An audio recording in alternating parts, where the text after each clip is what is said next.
School system. हमारे पास topic है conservation of biodiversity and human impact.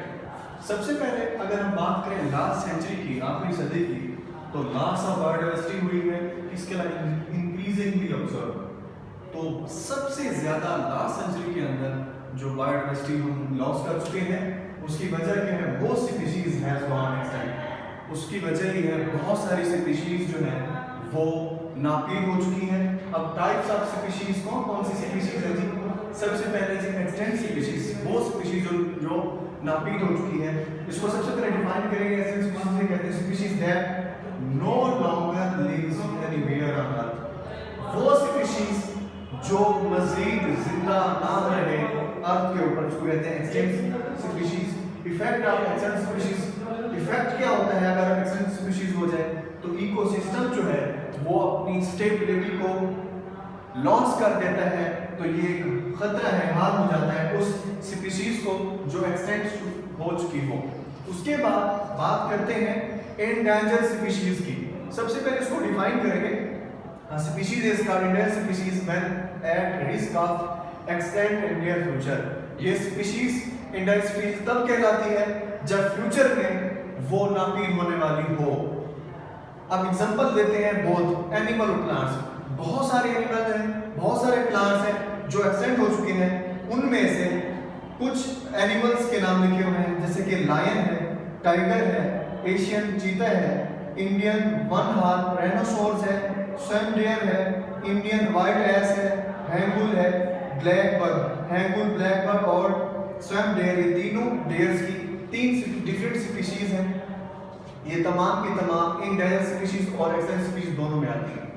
उसके बाद इम्पैक्ट देते हैं, impact of human being on biodiversity के इंसान का क्या इम्पैक्ट है जी? अगर हम बात करें 10,000 साल पहले की, तो जो अर्थ के ऊपर ह्यूमंस की, जो पीपल्स की जो रहते थे वो 5 मिलियन थे। अब हुआ ये, इन्होंने इंप्रूव किया जैसे जैसे लिविंग कंडीशन को, तो हुआ क्या, ये 2,60,000 people are added each day. अब अगर हम बात करें हर दिन की, तो कितने पीपल ऐड हो रहे हैं इस अर्थ के ऊपर? 2,60,000। अब अगर हम मिनट की बात करें तो हर 1 मिनट में 180 चाइल्ड प्रोड्यूस हो रहा है।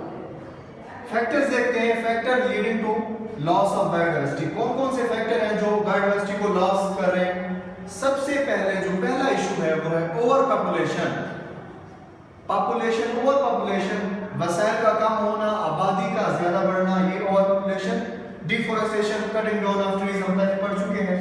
ओवर हंटिंग, ठीक है जी, शिकार करना जानवरों का जो कि एंडेंजर है या फिर एक्सटेंट हो चुके हैं। इंट्रोडक्शन और रिमूवल ऑफ न्यू स्पीशीज। अब या तो इंट्रोडक्शन हो न्यू स्पीशीज का या रिमूवल, कोई स्पीशीज मौजूद है उसको रिमूव किया जाए, ये भी एक फैक्टर है। उसके बाद पोल्यूशन है और इसके अलावा क्लाइमेट चेंज है।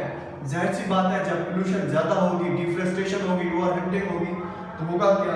पोल्यूशन बढ़ेगी, क्लाइमेट चेंज हो जाएगा। उसके बाद हैबिटेट लॉस, जो हैबिटेट है स्पीशीज का वो लॉस होना शुरू हो जाएगा। चाहे उसकी हंटिंग की बात करें या फिर डिफोरेस्टेशन की बात करें, तो ये सारी चीजें किसके अंदर आती हैं? फैक्टर आती हैं लॉस ऑफ बायोडाइवर्सिटी। ये सारे तमाम के तमाम पॉइंट्स। उम्मीद है आपको ये लेक्चर समझ आ गया होगा। इसमें कोई इशू हो तो ज़्यादा स्कूल के ऑफिशियल नंबर पर रब्ता कर सकते हैं।